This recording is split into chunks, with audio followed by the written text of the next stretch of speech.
La sala olía a madera vieja y a perfume caro. Ese tipo de perfume que usan las señoras de sociedad cuando quieren demostrar que todavía importan. Las cortinas de terciopelo verde oscuro apenas dejaban pasar la luz de la tarde, y el polvo flotaba en esos rayos delgados como si el tiempo mismo se hubiera detenido ahí, en ese despacho notarial de la colonia Roma, esperando el momento exacto para destruir a alguien. Sebastián Ramos estaba sentado en la última silla de la fila, la más alejada de la mesa principal, porque así había sido siempre. Al final. Apartado. Como si su presencia fuera una concesión, no un derecho. La sala estaba llena. Trajes oscuros, vestidos negros elegantes, miradas que iban de un lado a otro buscando señales, anticipando el momento. Una mesa larga de caoba pulida ocupaba el centro del cuarto, y sobre ella, documentos alineados con precisión milimétrica, como si fueran piezas de ajedrez listas para el jaque mate. La lectura del testamento de don Arturo Ramos siempre iba a ser un evento. Porque don Arturo no era un hombre cualquiera. Era el patriarca. El fundador de Constructora Ramos. El benefactor de 3 orfanatos. El hombre cuya foto había salido en el Universal cuando donó 2 millones de pesos para reconstruir escuelas después del terremoto. Un hombre respetado, admirado, temido. Y también era el padre de Sebastián. O lo había sido. Hasta que murió hace 3 semanas de un infarto fulminante mientras jugaba golf en el club campestre. Muerte súbita, dijeron. Limpia. Como si don Arturo hubiera elegido hasta el momento de irse, sin dar explicaciones, sin despedirse, dejando todo perfectamente ordenado en papeles notariales que ahora el licenciado Moreno iba a leer frente a todos. Porque en familias como la de Sebastián, todo era público. Todo era ceremonial. Hasta la repartición del afecto se hacía con testigos. En la primera fila, con la espalda erguida y las manos entrelazadas sobre su regazo de seda negra, estaba su madre. Lucía Vega de Ramos. 57 años, cirugías discretas pero evidentes, cabello castaño perfectamente peinado en un chongo bajo, perlas en el cuello. Lucía no lloraba. Nunca lloraba en público. Eso era de gente corriente. Ella se limitaba a mantener esa expresión de digna tristeza que había perfeccionado durante 30 años de matrimonio con un hombre que la respetaba pero no la amaba. A su lado, Javier. El hijo menor. El preferido. El elegido desde que nació. 32 años, 3 años menor que Sebastián, pero con toda la confianza de quien siempre supo que el mundo estaba diseñado para él. Traje Hugo Boss, corbata de seda italiana, reloj Rolex que su padre le había regalado cuando se graduó de la universidad. Javier no fingía tristeza. Tenía esa expresión de curiosidad contenida de quien está por recibir un regalo grande y quiere parecer sorprendido aunque ya sabe lo que hay en la caja. También estaban los tíos. Ernesto, hermano menor de don Arturo, con su esposa Remedios. 2 primos lejanos de Monterrey que habían venido solo porque olían herencia. La secretaria de la empresa, doña Carmela, que había trabajado con don Arturo durante 20 años y lloraba discretamente en una esquina. Y algunos socios del club de golf, porque don Arturo había especificado en vida que quería testigos. Muchos testigos. Para que no haya dudas, había dicho. Para que todo quedara claro, oficial, inapelable. Sebastián miró sus manos. Estaban sudando. Se las limpió en el pantalón, un traje gris que había comprado en Liverpool porque no podía pagar los trajes italianos que usaba su hermano. Sebastián trabajaba en la constructora, sí, pero en un puesto medio. Coordinador de obra. Nada importante. Nada que su padre considerara digno. Alguien tiene que hacer el trabajo sucio, le había dicho don Arturo una vez durante una comida familiar, y todos habían reído como si fuera un chiste. Sebastián no rió. Nunca reía de esos chistes. Porque sabía que no eran chistes. Eran sentencias. Formas elegantes de decir, no eres suficiente. Nunca lo serás. El licenciado Moreno entró finalmente. Un hombre de 60 y tantos años, calvo, con lentes de pasta gruesa y un portafolio de piel que parecía más viejo que él. Se sentó a la cabecera de la mesa, abrió el portafolio con movimientos lentos, casi rituales, y sacó una carpeta café con el escudo notarial grabado en dorado. El silencio en la sala se volvió denso, espeso, del tipo que pesa sobre los hombros. Buenas tardes, dijo el notario con voz neutra, profesional. Agradezco su presencia en esta lectura del testamento del señor Arturo Ramos Velázquez. Antes de comenzar, debo informarles que este documento fue redactado hace 6 meses, en pleno uso de facultades mentales del testador, y cumple con todos los requisitos legales establecidos por la ley. Hizo una pausa. Miró a los presentes. Sus ojos se detuvieron un segundo en Sebastián. Solo un segundo. Pero fue suficiente para que Sebastián sintiera un escalofrío. Como si el notario supiera algo que nadie más sabía. Como si detrás de esa mirada profesional hubiera pena. O tal vez era solo su imaginación. Sebastián siempre había tenido la costumbre de ver cosas que no estaban ahí. Están proyectando, le decía su madre cuando se quejaba de algo. Nadie te está atacando. Eres demasiado sensible. El notario comenzó con las formalidades. La descripción de los bienes. La constructora Ramos S.A.D.C.B., valuada en 85 millones de pesos. La casa de Polanco, 15 millones. El departamento en Cancún, 8 millones. Las cuentas bancarias, las inversiones, los terrenos en Querétaro. La lista era larga, impresionante. Don Arturo había construido un imperio. Y ahora ese imperio tenía que repartirse. Sebastián escuchaba los números como si fueran de otra realidad. Nunca había visto ese dinero. Nunca había tenido acceso a esas cuentas. Vivía con su sueldo de 35,000 pesos al mes, en un departamento rentado en la Narvarte, con muebles de IKEA y un coche Tsuru modelo 2010. Su hermano Javier vivía en un penthouse en Santa Fe que su padre le había comprado como regalo de bodas. Diferente mundo. Diferente vida. Diferente valor. Procedo ahora, dijo el licenciado Moreno, a la lectura de las disposiciones testamentarias.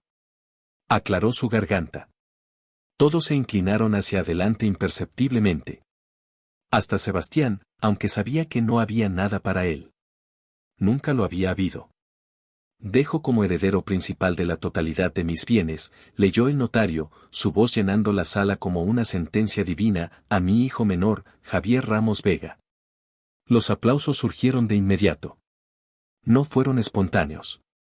Fueron ese tipo de aplausos educados, medidos, que se dan en eventos de sociedad cuando se anuncia algo que todos esperaban. Javier sonrió. Esa sonrisa.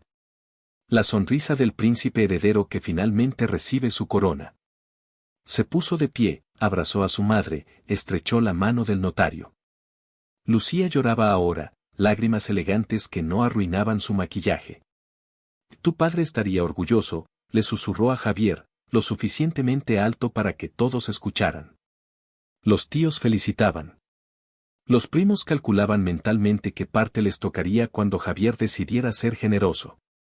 La secretaria sonreía entre lágrimas. Todos parecían estar en una obra de teatro perfectamente ensayada. Todos sabían sus líneas. Todos menos Sebastián. Sebastián se quedó quieto. Inmóvil. Como una estatua de sal. Sabía que esto iba a pasar. Lo sabía desde niño, desde que su padre empezó a llevarse a Javier al club y a dejarlo a él en casa, haciendo tarea. Lo sabía desde que en cada comida familiar su padre le preguntaba a Javier sobre sus planes y a él sobre cómo iba el trabajo, con ese tono que dejaba claro que era una pregunta de cortesía, no de interés real. Lo sabía desde que su madre le dijo una vez, cuando él tenía 15 años y preguntó por qué Javier tenía coche nuevo y él no, porque él sabe cuidar las cosas. Tú no, como si Sebastián hubiera tenido alguna vez algo que cuidar. Pero una cosa es saber. Otra cosa es vivir. Y en ese momento, sentado en esa silla al final de la fila, viendo a su hermano recibir abrazos y felicitaciones, Sebastián sintió algo que nunca había sentido con tanta claridad. No era tristeza. No era rabia. Era alivio. Alivio de que por fin se hubiera dicho en voz alta lo que siempre estuvo claro. De que por fin la máscara cayera y ya no tuviera que fingir que era parte de esa familia. Porque no lo era. Nunca lo fue. Y ahora era oficial. Notariado. Legal. Irrevocable. ¿Y yo? La voz salió de su garganta antes de que pudiera detenerla. 2 palabras. Simples. Directas. Y sin embargo, el efecto fue como si hubiera lanzado una granada en medio de la celebración. Los aplausos se detuvieron. Las conversaciones se cortaron. Todos voltearon a verlo. Su madre lo miró con esa expresión. Esa expresión que conocía tan bien. La de, no hagas una escena. La de, no arruines este momento. La de, por una vez en tu vida, quédate callado. Javier levantó las cejas, más sorprendido que molesto, como si un mueble hubiera hablado. El licenciado Moreno ajustó sus lentes, incómodo. Sebastián se puso de pie. Sus piernas temblaban pero lo sostenían. Y yo, repitió, esta vez más fuerte. Soy su hijo también. ¿No hay nada para mí? El silencio que siguió fue del tipo que duele. Del tipo que expone. Su madre se levantó. Caminó hacia él con esos pasos medidos, elegantes, de mujer que ha caminado con tacones toda su vida. Se inclinó hacia él, y con una voz que solo él podía escuchar, susurró, no fuiste elegido. Las palabras eran como cuchillos envueltos en seda. Siempre supimos que no eras el indicado. Sebastián sintió cómo se le cerraba la garganta. No por tristeza. Por ira. Por humillación. Por el peso de 35 años de ser el hijo invisible escuchando finalmente la verdad sin filtros. Su madre volvió a su lugar como si nada. Se sentó. Cruzó las piernas. Retomó su expresión de digna viuda. El tío Ernesto aclaró su garganta. Continuemos, dijo con voz autoritaria, como si fuera él quien dirigiera el evento. No hagamos esto más incómodo de lo necesario. Incómodo. Esa palabra resonó en la cabeza de Sebastián como un eco. Incomodidad era su segundo nombre en esa familia. Incómodo cuando preguntaba. Incómodo cuando opinaba. Incómodo cuando simplemente existía. Desde niño, había aprendido a hacerse pequeño, a no estorbar, a no pedir. Y aún así, nunca fue suficiente. Porque el problema no era lo que hacía. Era lo que era. O lo que no era. No era Javier. No era el hijo que su padre quería. No era el heredero. No era nadie. El licenciado Moreno miró a Sebastián con algo que parecía compasión. O tal vez era lástima. Nunca se sabe con los notarios. Son profesionales del desapego. Señor Ramos, dijo con voz suave, entiendo su frustración, pero el testamento es claro. Su padre tomó esta decisión en vida y se detuvo. Frunció el ceño. Volvió a mirar el documento. Pasó la página. Se detuvo otra vez. Ajustó los lentes. Leyó algo. Sus ojos se abrieron un poco más de lo normal. Un momento, dijo. El cambio en su tono fue sutil pero todos lo notaron. Ya no era la voz neutra del profesional leyendo un documento. Era la voz de alguien que acaba de encontrar algo inesperado. Algo importante. Tal vez algo peligroso. Pasó otra página. Luego otra. Sus dedos se movían más rápido ahora, buscando algo específico. La sala, que había empezado a relajarse después de la incomodidad del momento de Sebastián, volvió a tensarse. Javier dejó de sonreír. Lucía se inclinó hacia adelante. Los tíos intercambiaron miradas. Y existe un anexo, anunció el licenciado Moreno finalmente, levantando la vista de los documentos. Su voz ahora era firme, clara, profesional otra vez, pero había algo en ella. Una nota de sorpresa. O tal vez de respeto. Un anexo confidencial que estaba sellado y que solo debía abrirse si se cumplían ciertas condiciones específicas. Hizo una pausa. Esas condiciones se acaban de cumplir. ¿Qué condiciones?, preguntó Javier, y por primera vez su voz sonaba insegura. El notario leyó directamente del documento, despacio, pronunciando cada palabra con claridad legal. Este anexo se activa solo si durante la lectura del testamento se intenta excluir públicamente a uno de mis hijos. O si se le humilla de manera expresa ante la familia reunida. Levantó la vista. Miró a Lucía. Luego a Ernesto. Finalmente a Sebastián. Lo que acaba de suceder en esta sala cumple exactamente con esa descripción. El aire se volvió eléctrico. Sebastián sintió como el corazón le latía en los oídos. ¿Qué estaba pasando? ¿Su padre había previsto esto? ¿Había anticipado que lo iban a humillar? El notario continuó leyendo. El testador dejó instrucciones muy claras. Cito textualmente: si mi familia decide, en el momento de mi muerte, mostrar su verdadera naturaleza humillando a alguno de mis hijos frente a testigos, entonces esa familia no merece lo que construí. En ese caso, actívese el presente anexo. El silencio ahora era absoluto. Ni siquiera se escuchaba respirar. ¿Qué dice ese anexo?, preguntó alguien, tal vez uno de los primos de Monterrey. El licenciado Moreno pasó a la siguiente página. Sus ojos recorrieron el texto. Y por primera vez en toda la sesión, se permitió algo que parecía una sonrisa. Muy pequeña. Muy discreta. Pero estaba ahí. El anexo establece, dijo con voz clara y potente, que en caso de favoritismo expreso, demostrado mediante actos públicos de exclusión o humillación durante esta ceremonia, la herencia completa se reasigna. Pausa dramática. Al hijo que fue humillado. El mundo se detuvo. El tiempo, ese personaje invisible que había estado presenciando todo desde las sombras, se congeló. Sebastián escuchó las palabras pero no las procesó. Su cerebro se negaba a entenderlas porque eran demasiado grandes, demasiado imposibles. Javier se puso de pie de golpe, tirando su silla. Eso es ridículo, dijo, su voz subiendo una octava. Tiene que ser un error. Lucía tenía la cara pálida. El maquillaje perfecto no podía ocultar la expresión de horror absoluto que se extendía por sus facciones. El licenciado, dijo con voz temblorosa, esto es absurdo. Sebastián no estaba preparado para manejar ese tipo de responsabilidad. Arturo lo sabía. Por eso.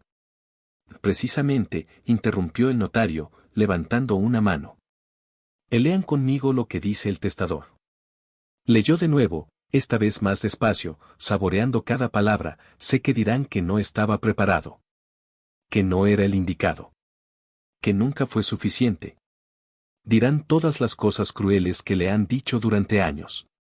Y precisamente por eso, si lo hacen, quedará demostrado que yo tenía razón. Que mi familia no merecía nada. Y que el único que merece heredar es quien fue lo suficientemente fuerte para sobrevivir a todos ustedes. Las palabras de su padre muerto resonaron en la sala como sentencia final. Don Arturo lo había sabido. Todo. Cada humillación. Cada desprecio. Cada momento en que Sebastián fue tratado como si no importara. Y en lugar de defenderlo en vida, había guardado silencio. Había dejado que pasara. Pero había plantado una bomba de tiempo. Una trampa perfecta. Un test. Y su familia había fallado espectacularmente. El licenciado Moreno deslizó el documento principal y el anexo por la mesa hacia Sebastián. El papel se deslizó sobre la madera pulida con un sonido suave, casi musical. Según el artículo 3 del anexo, dijo el notario, usted, Sebastián Ramos Vega, es ahora el heredero único de la totalidad de los bienes del señor Arturo Ramos Velázquez. Sebastián miró el documento. Su nombre. Escrito con la letra de su padre. Firma notariada. Sellos oficiales. Real. Legal. Irrevocable. No, dijo Javier. Su voz sonaba rota, desesperada. No, esto no puede ser legal. Voy a impugnarlo. Voy a... Puede intentarlo, dijo el notario sin mirarlo. Pero este testamento cumple con todos los requisitos legales. Fue redactado por el bufete de abogados más prestigioso de la ciudad. Tiene testigos. Tiene avalúos. Y lo más importante, Aquí el notario sí miró a Javier, tiene una grabación en video del momento en que su padre lo firmó, explicando exactamente por qué lo hizo. Esa grabación está en mi poder y será presentada ante cualquier tribunal que decida cuestionar esta decisión. Lucía se llevó una mano al pecho. Sus perlas temblaban. Arturo, susurró, como si su marido muerto pudiera escucharla. ¿Por qué? Pero Sebastián sabía por qué. Y en ese momento, por primera vez en su vida, entendió a su padre. Don Arturo no lo había defendido en vida porque estaba construyendo algo más grande. No quería darle ventajas. Quería darle justicia. Quería que Sebastián ganara no por ser el favorito, sino por sobrevivir. Quería que su familia se desenmascarara sola. Y lo habían hecho. Perfectamente. Sebastián se puso de pie. Sus piernas ya no temblaban. Tomó el documento con manos firmes. Lo miró. Dio su nombre una y otra vez en cada página. Heredero único. Propietario. Presidente de la empresa. Todo. Lo que nunca tuvo. Lo que nunca pensó que merecía. Lo que su familia le había negado desde que nació. Ahora era suyo. No porque lo hubiera pedido. No porque lo hubiera buscado. Sino porque su familia no pudo contenerse. No pudo fingir bondad ni siquiera por 2 horas. No pudo darle dignidad ni en la muerte de su padre. Y ese fracaso moral, esa incapacidad de ser decentes, les había costado todo. Toda mi vida, dijo Sebastián, y su voz sonaba diferente ahora, más profunda, más firme, me dijeron que no era suficiente. Miró a su madre. Ella apartó la vista. Y me dijeron que no era el indicado. Miró a Javier. Su hermano tenía los puños cerrados, la mandíbula apretada. Me hicieron sentir que mi existencia era un error. Un accidente. Algo que había que tolerar pero nunca celebrar. Dio un paso hacia la puerta. Hoy entendí que el problema nunca fui yo. El problema fue que yo era incómodo para sus planes. Para su visión de la familia perfecta donde solo hay lugar para un heredero, para un favorito, para uno que importa. Nadie habló. Nadie se movió. El tío Ernesto tenía la boca abierta. Los primos de Monterrey ya estaban calculando cómo salir de ahí sin hacer más el ridículo. La secretaria lloraba más fuerte ahora, pero ya no de tristeza, sino de algo que parecía alivio. Como si ella también hubiera sido testigo de años de injusticia y finalmente viera balance.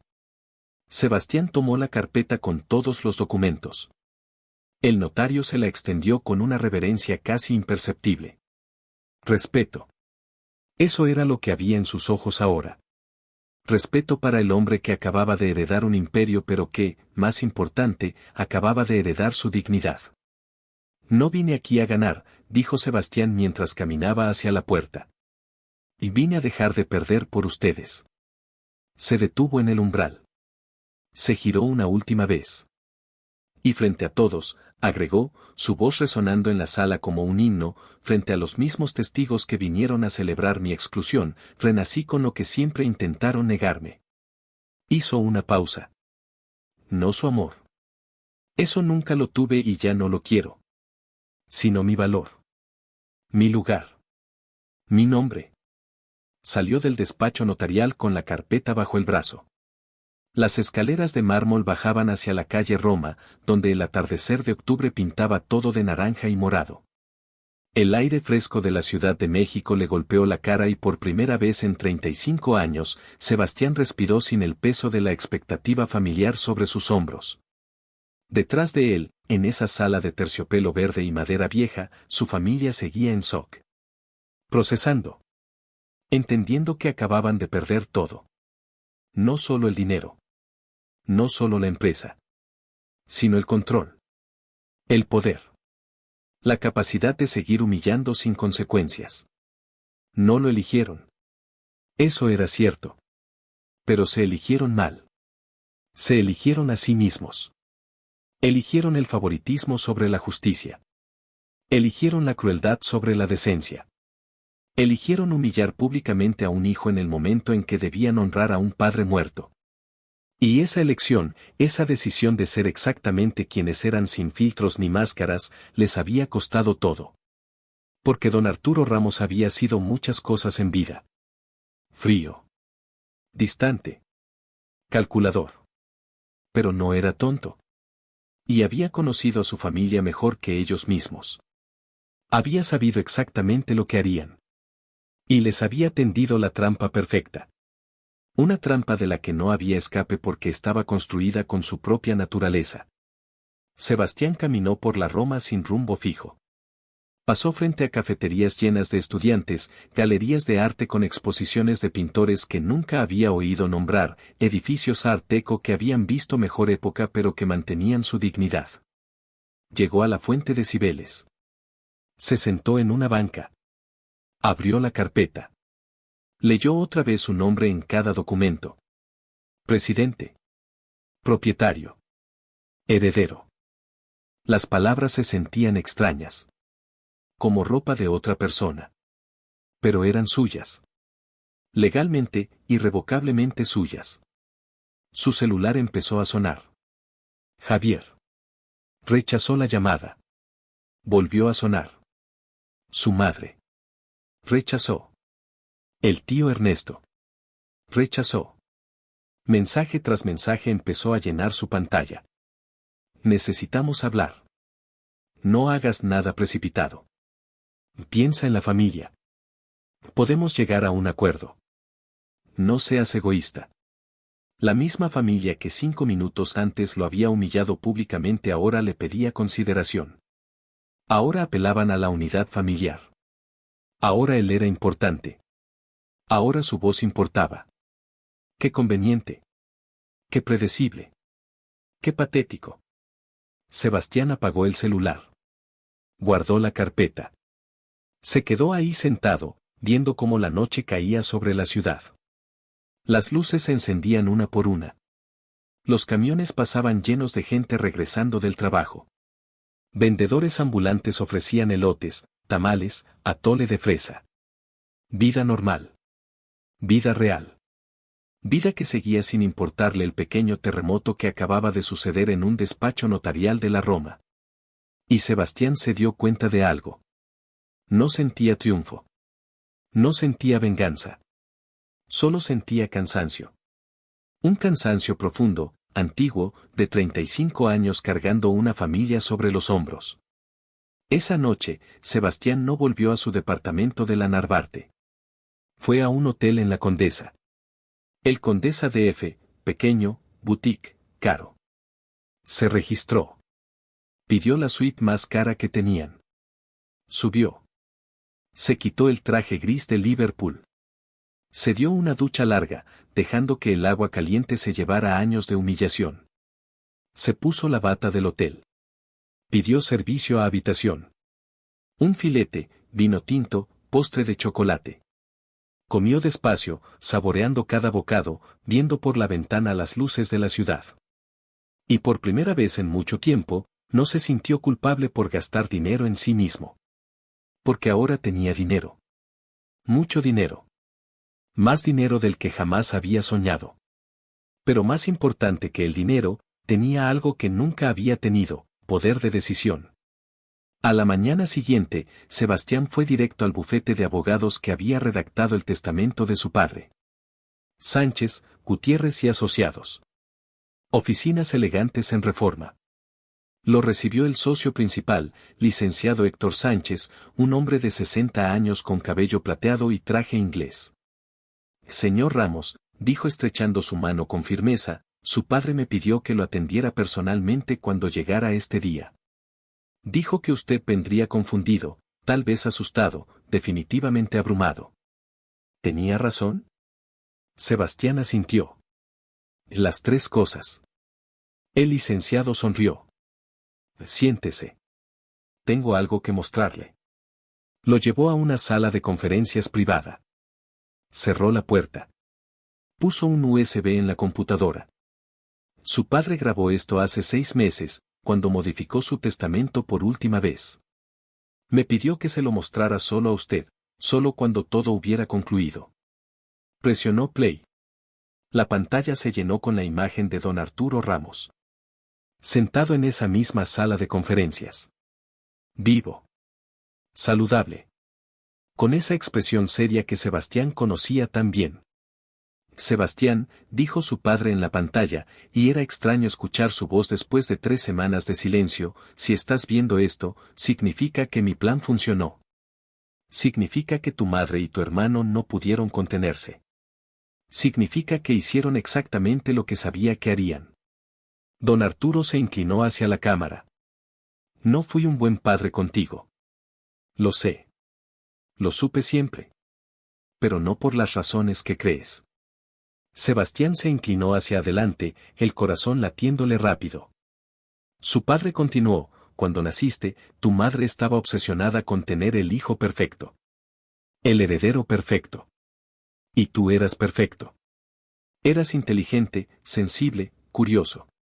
Pero no eras lo que ella quería. Porque no eras como yo. No eras frío. No eras calculador. No eras ambicioso de la manera que ella entendía la ambición. Se pasó una mano por la cara. Cuando nació Javier, ella vio su segunda oportunidad. Y yo. Yo tomé una decisión. Dejé que ella moldeara a Javier. Dejé que lo convirtiera en lo que ella quería. Y a ti. A ti te dejé en paz. Las palabras golpearon a Sebastián como olas. Su padre siguió, sé que lo viviste como abandono. Como rechazo. Y tal vez lo fue. Pero también fue protección. Porque si yo te hubiera defendido, si te hubiera favorecido, tu madre te hubiera destruido. Te hubiera hecho su proyecto. Te hubiera moldeado hasta que no quedara nada de ti. Como hizo con Javier. Don Arturo suspiró. Mi error no fue ignorarte. Fue no decírtelo. No explicarte por qué.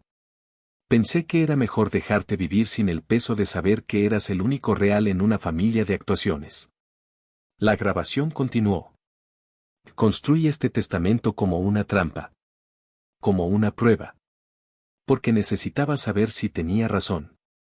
Si tu madre y tu hermano realmente eran incapaces de mostrar decencia básica incluso en mi funeral. Y si lo eran, entonces no merecían nada. Don Arturo miró directamente a la cámara. Tú mereces todo, Sebastián. No por ser perfecto. No por ser el favorito. Sino por haber sobrevivido. Por haber mantenido tu humanidad en una familia que la perdió hace tiempo. Por seguir siendo tú a pesar de todo. La imagen se congeló en el rostro de su padre. Sebastián se dio cuenta de que estaba llorando. Lágrimas silenciosas que caían sobre sus manos entrelazadas. El licenciado Sánchez le pasó un pañuelo discretamente. Su padre me pidió que le dijera algo más, dijo el abogado con voz suave. Y me pidió que le dijera que lo que haga con la herencia es completamente su decisión. Puede quedársela toda. Puede compartirla. Puede venderlo todo y desaparecer. Puede dirigir la empresa o cerrarla. Él no le deja condiciones. Solo le deja poder. Y libertad. Sebastián se limpió las lágrimas. ¿Qué hubiera pasado si no me hubieran humillado?, preguntó. Si hubieran sido decentes en la lectura. El licenciado sonrió. Su padre también pensó en eso. Hay un segundo anexo. Si la familia se hubiera comportado con dignidad, la herencia se hubiera dividido de manera justa entre los tres. Pero solo si demostraban que habían aprendido a valorar a todos sus miembros. Era un test. Y ellos lo reprobaron. Sebastián salió del bufete 3 horas después con una estrategia clara. Primero, iba a consolidar su posición legal. Segundo, iba a aprender todo sobre la empresa que ahora dirigía. Tercero, iba a tomar decisiones. Sus decisiones. No las que su familia esperaba. No las que su padre hubiera querido. Sino las suyas. Porque por primera vez en su vida, tenía ese poder. Los siguientes días fueron un torbellino. Sebastián se reunió con los contadores de la empresa. Con los gerentes. Con los clientes principales. Todos lo miraban con una mezcla de curiosidad y escepticismo. Este es el nuevo dueño, escuchó susurrar a alguien. Y él que nunca estaba en las juntas importantes. Pero Sebastián había pasado 10 años en la constructora. En las obras. En el campo. Conocía el negocio desde abajo. Sabía cómo se construía realmente un edificio, no solo cómo se vendía en PowerPoint. Y esa experiencia, que su familia había despreciado como trabajo sucio, resultó ser su mayor fortaleza. Convocó una junta general. Todo el personal. Desde los arquitectos hasta los albañiles. En el auditorio de la empresa, con capacidad para 200 personas, Sebastián se paró frente al micrófono.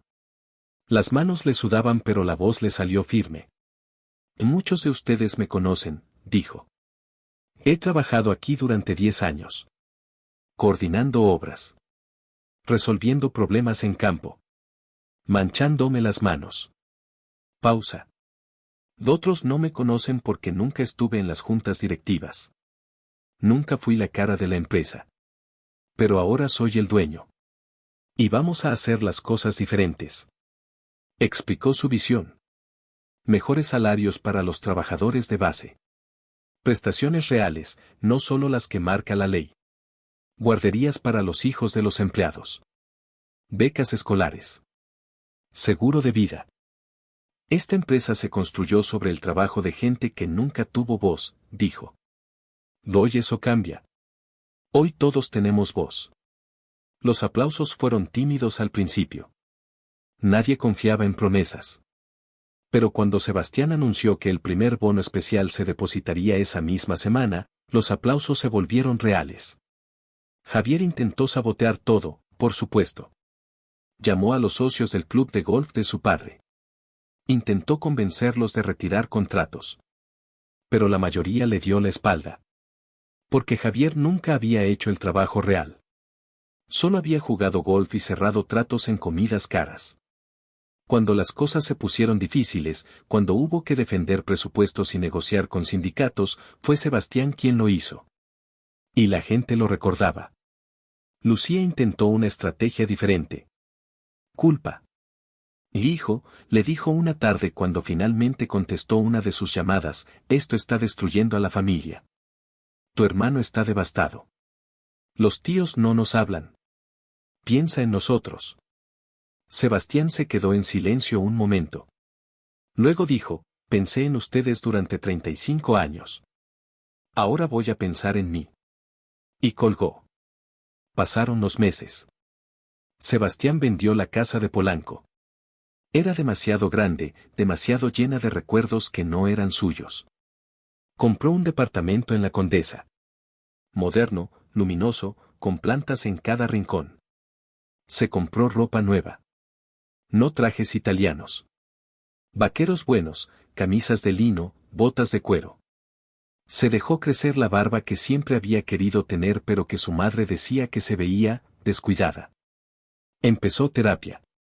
Una psicóloga recomendada por el licenciado Sánchez. Doctora Fernanda Ruiz. Le tomó 6 meses poder hablar de su familia sin que se le hiciera un nudo en la garganta. En la empresa, las cosas mejoraron. Los trabajadores empezaron a confiar. La productividad subió. Los accidentes laborales bajaron. Sebastián implementó un programa donde los albañiles podían sugerir mejoras en los procesos. Resultó que la gente que hacía el trabajo tenía ideas brillantes que nadie había escuchado antes. La empresa empezó a ganar premios. Reconocimientos. Aparecieron en revistas de arquitectura. No por ser la más grande, sino por ser la más humana. Un año después de la lectura del testamento, Sebastián organizó una comida. Invitó a todos los que habían estado en aquella sala. Su madre, Javier, los tíos, los primos. Nadie quería ir, pero la curiosidad los venció.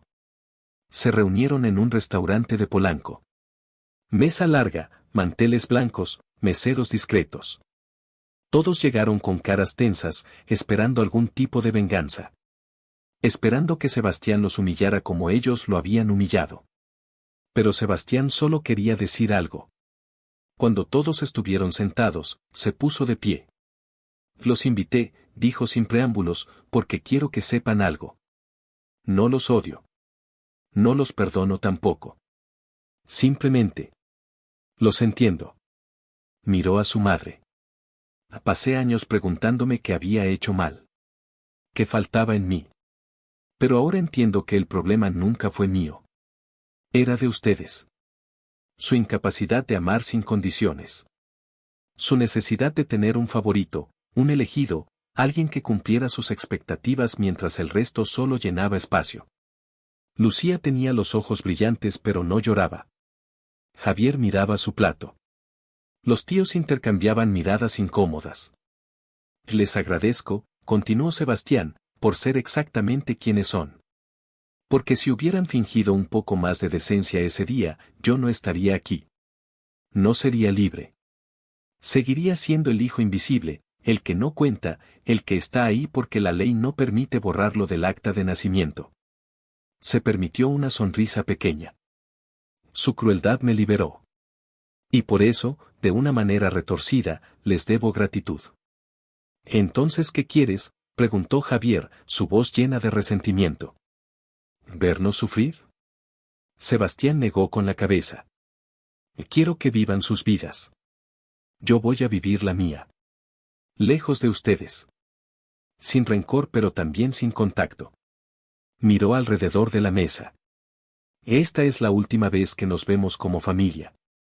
Porque no somos familia. Nunca lo fuimos. Fuimos un arreglo legal. Una estructura. Un apellido compartido. Pero familia, la real, esa que se elige y se cuida y se respeta. Esa nunca fuimos. Se sentó. Pidió su comida. Comió en silencio mientras los demás apenas tocaban sus platos. Cuando terminó, dejó dinero sobre la mesa para cubrir todo, se puso de pie y se fue.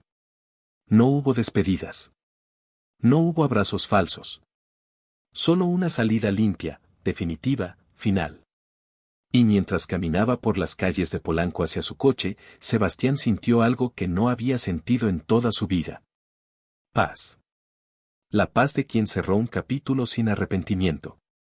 La paz de quien entendió que algunas familias no se arreglan. Se superan. 2 años después del testamento, Sebastián estaba sentado en su oficina en la constructora.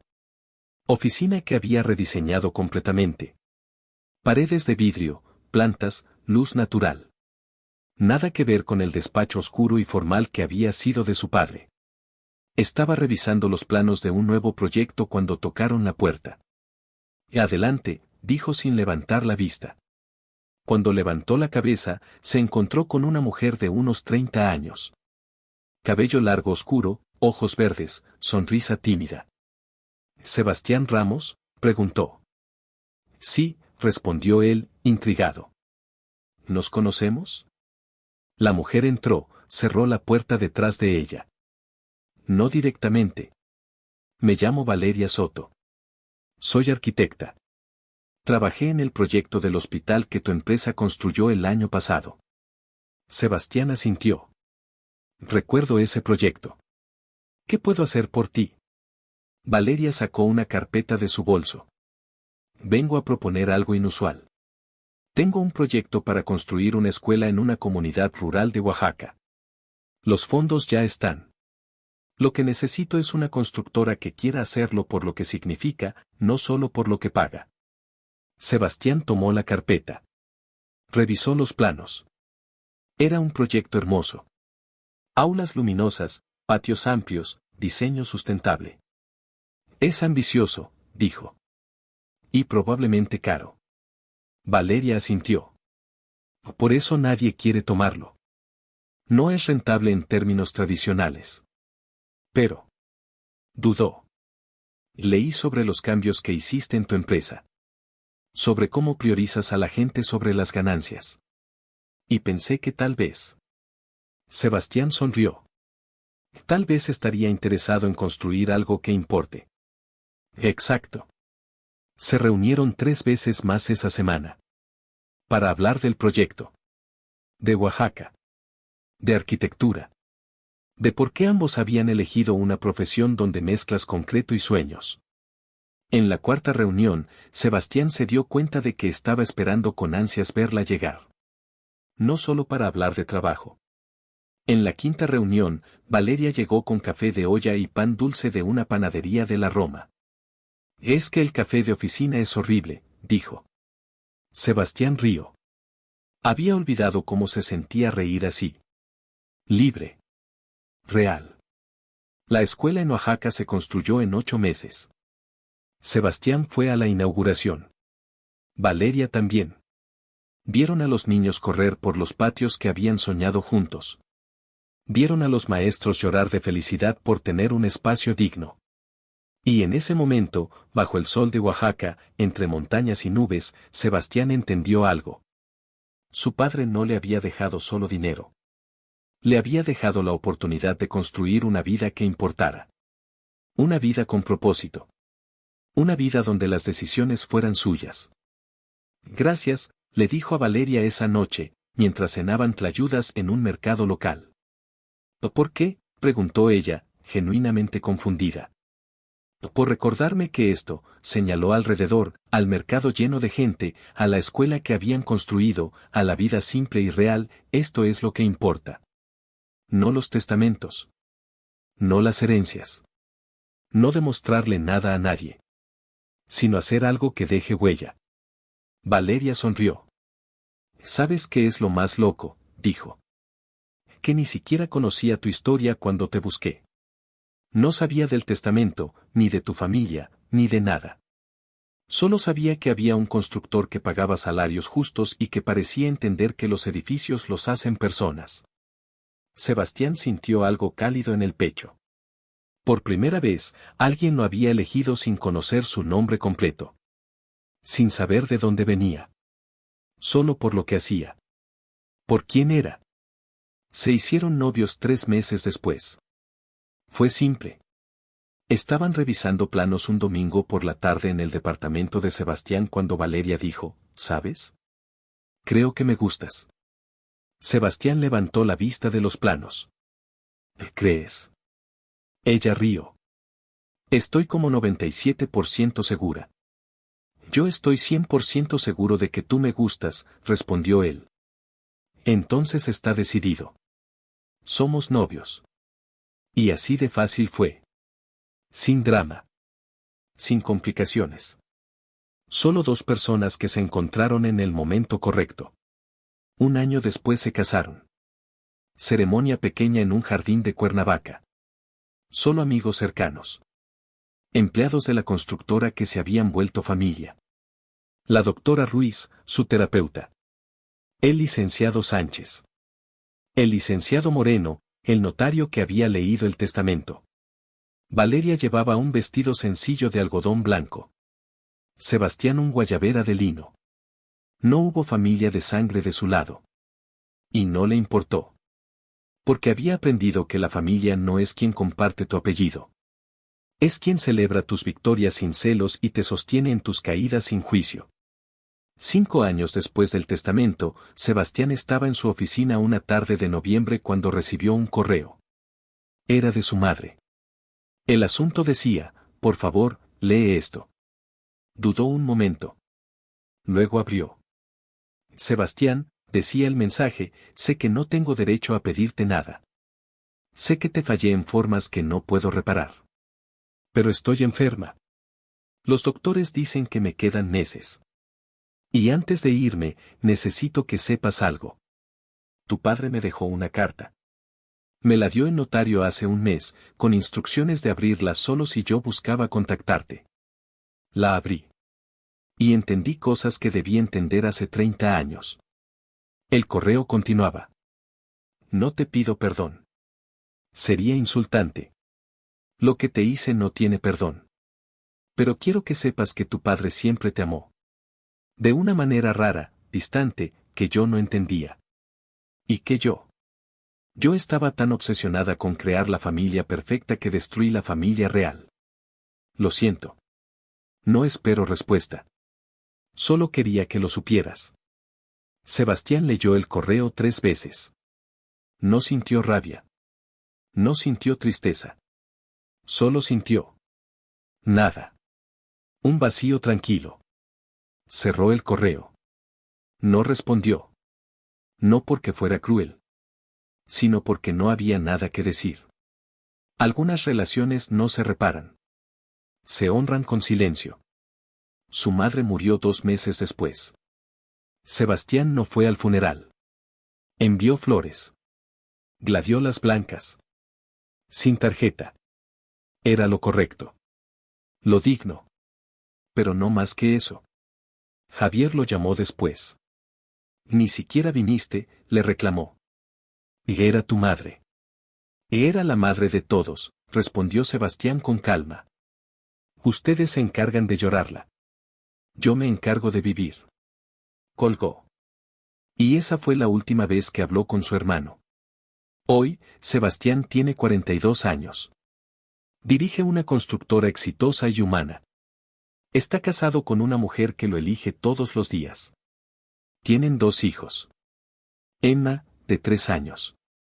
Santiago, de 1. Sebastián los mira jugar en el jardín de su casa en Coyoacán y se hace una promesa silenciosa: nunca elegirá a uno sobre el otro. Nunca hará que alguien se sienta menos.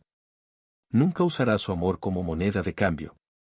Porque él sabe cómo se siente. Sabe el peso del rechazo. Y ese peso no se lo heredará a nadie. A veces, en las noches tranquilas, cuando Valeria ya se durmió y los niños respiran suave en sus cuartos, Sebastián saca la carpeta café del testamento. La abre. Lee su nombre en cada página. Y recuerda. No con dolor. Con gratitud. Porque ese documento no solo le dio dinero. Le dio identidad. Le dio valor. Le dio la prueba irrefutable de que no estaba loco. De que el problema nunca fue él. De que sobrevivir una familia tóxica no lo hacía débil. Lo hacía fuerte. Increíblemente fuerte.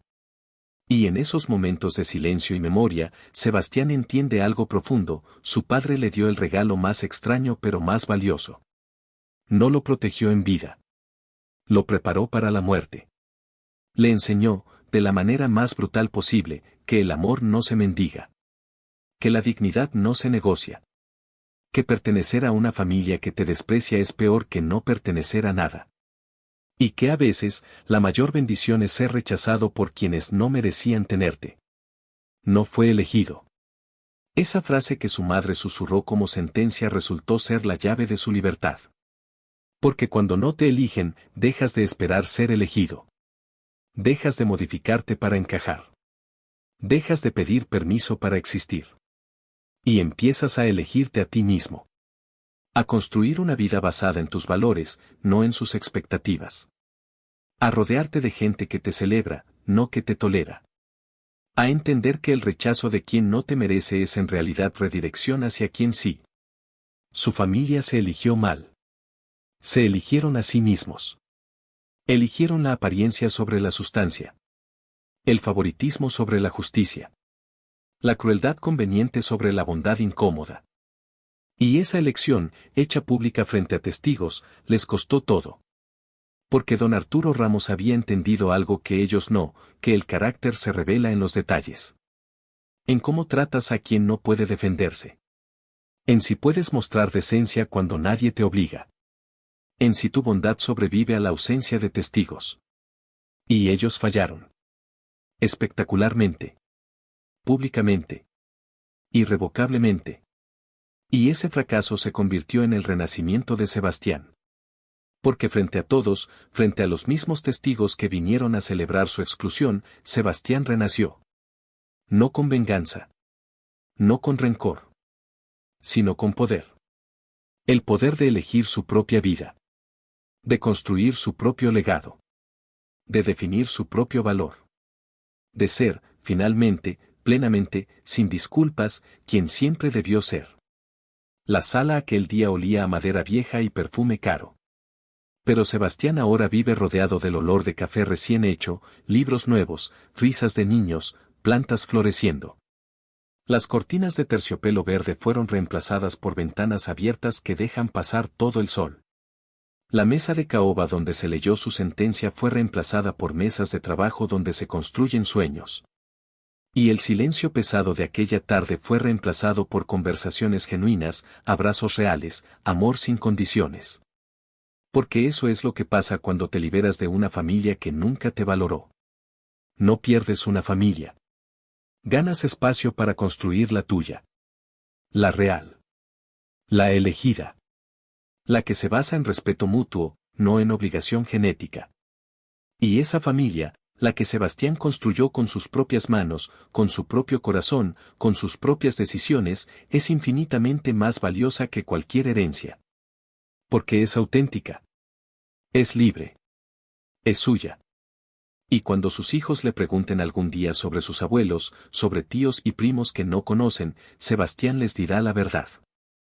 Les dirá que a veces las familias se rompen. Que a veces el amor no es suficiente cuando no hay respeto.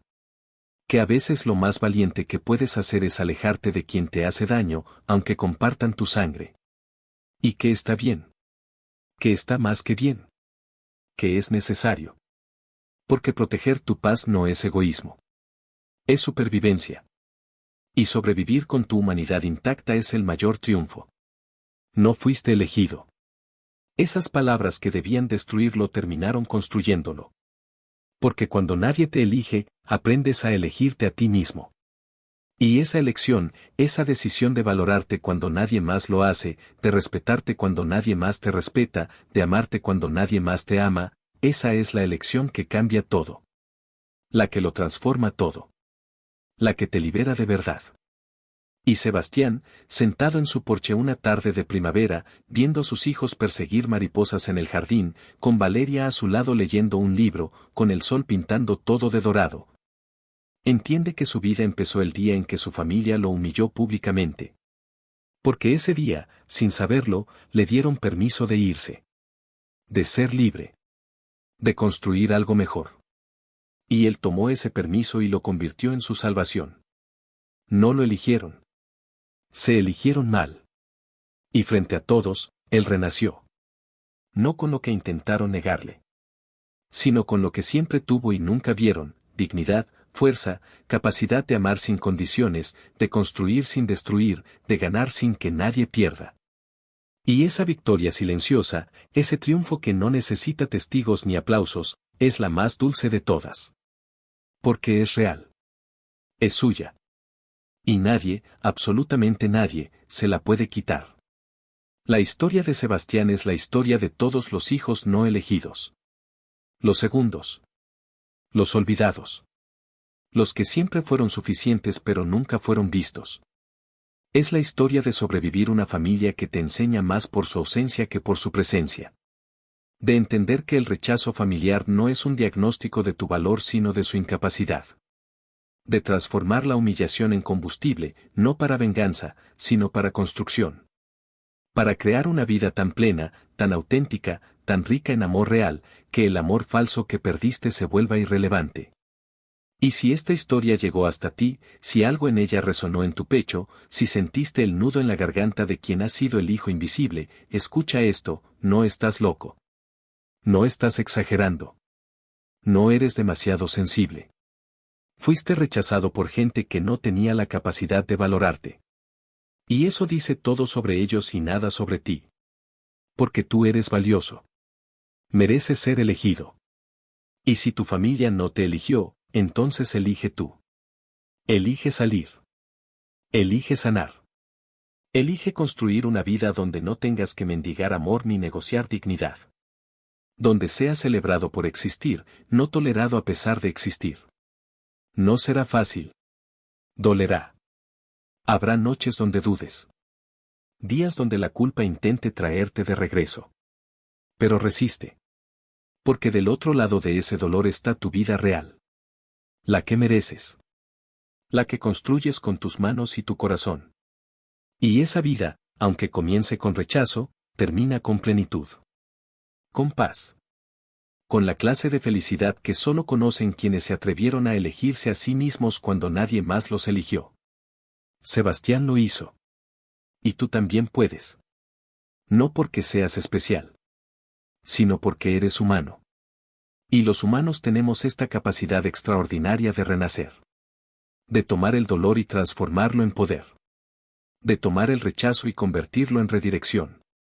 De tomar las lágrimas y regarlas como semillas de una vida nueva. Una vida donde no importa quién te eligió. Importa a quién eliges tú. Y cuando eliges bien, cuando te rodeas de gente que te ve, te valora, te celebra, entonces entiendes que el rechazo de tu familia no fue tu final. Fue tu comienzo. Y ese comienzo, por más doloroso que sea, es el regalo. Porque te fuerza a construir algo real. Algo tuyo. Algo que nadie te puede quitar porque no te lo dieron. Lo creaste. Lo ganaste. Lo mereces. Y esa vida construida sobre tus propios cimientos, no sobre los de una familia que te rechazó, es la más sólida de todas. Porque sobrevive terremotos. Sobrevive tormentas. Sobrevive incluso el rechazo de quienes se supone que debían amarte sin condiciones. Sebastián Ramos no fue elegido por su familia. Pero se eligió a sí mismo. Y esa elección lo salvó. Lo liberó. Lo hizo renacer. Y ahora vive una vida que su familia nunca pudo imaginar. Una vida llena de amor real, trabajo significativo, hijos que saben que son valorados, una pareja que lo elige todos los días. Una vida donde no tiene que probar nada a nadie. Donde solo tiene que ser él mismo. Y eso, esa simple y profunda libertad de ser quien eres sin disculpas, es el mayor legado. El mayor tesoro. El mayor triunfo. Y aunque su familia nunca lo sepa, aunque vivan el resto de sus días sin entender lo que perdieron, Sebastián está bien con eso. Porque su paz no depende de que ellos entiendan. Depende de que él entienda. De que él se valore. De que él se elija.